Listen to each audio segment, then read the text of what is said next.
Hi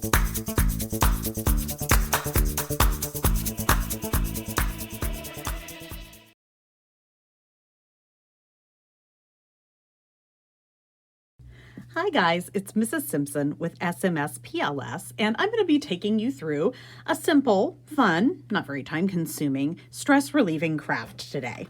So I don't know if you've ever had a stress ball before. The idea is that it's a ball filled with something that's enjoyable to smoosh with your hands that you can squeeze and manipulate when you're feeling stressed. And so, they're kind of expensive if you ever go to a store to buy one. They're probably $5 or $6, sometimes more, but you can make them very easily at home with just a few simple things that you probably already have laying around the house. You can see that this is one that I made earlier today, and I'm going to take you through the process of making one yourself.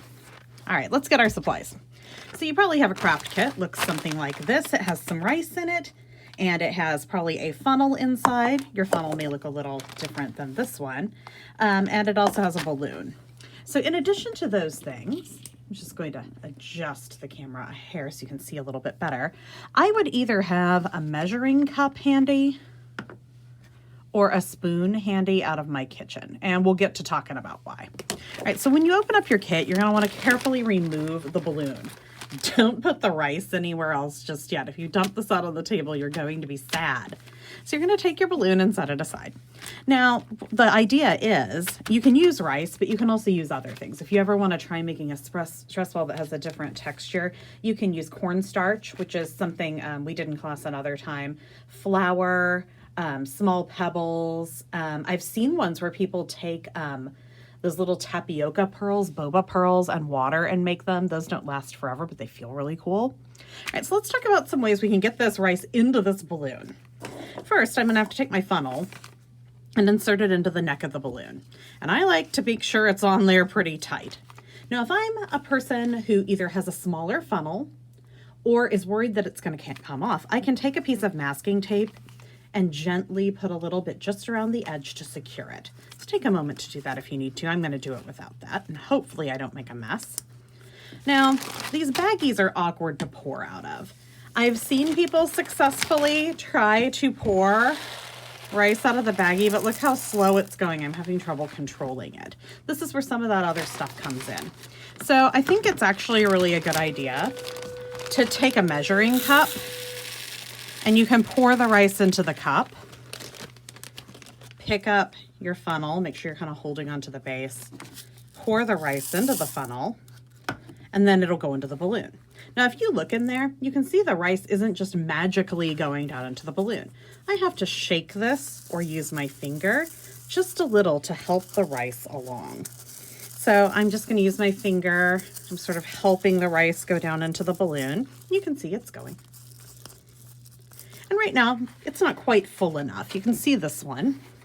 You don't want to overfill it, but you don't want to underfill either. So it should be firm, but still have plenty of stretch. Otherwise, you'll pop it and get rice all over your house. If you don't like using a measuring cup or maybe don't have one handy, you can also choose to use a spoon. So I just grabbed this kitchen spoon, and I think you have to be a little more careful with this approach, but it works just fine. I'm going to put some rice in there, and once again, I'm going to give it a shake. I'm going to use my finger, and I'm going to help that rice go down inside the balloon. And it takes a minute. You can't get in too big of a hurry with it. It doesn't always want to go when you want it to go, but it's going slowly. So let's talk about what happens if you feel like your funnel's clogged. Okay, so right now I feel like my funnel might be a little clogged. I'm going to carefully remove my my funnel, and I'm just going to turn it upside down inside my bag. And sometimes the rice kind of gets stuck together a little bit, even if it's not wet, and then I can just go reinsert it and try again. And I'll use the spoon again, and you'll see the rice will go through just fine this time. So if it does start to kind of get stuck in there, you can always empty it back out. There we go. I'm going to shake, shake, shake that into there. I can hear it going this time. And I'm going to use my fingers and stir a little bit. It's almost there. I feel like this is actually about right. So see how my balloon isn't being stretched by the rice? And see, I have some left over from my bag. That's fine. That's good, because when you start squeezing it, if the rubber is already stretched as tight as it'll go, it's going to pop. Okay, so the last thing I have to do is make sure that my rice is all the way out of the neck of my balloon. If I have any rice in the neck of my balloon, it's going to get stuck there and make the knot very tight. I'm going to take this and I'm going to tie it into a nice firm knot. Don't pull so hard you break your plastic.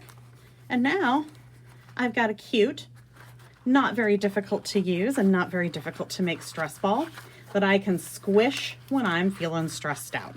So make sure as a group you talk about different times when you might be able to use this stress ball and other coping skills that you can use. And remember, when you finish your project, go ahead and take some photos and share them on our social media platforms, Instagram and Twitter, and tag us at @SMSouthPLS. We'd love to see what your finished product looks like.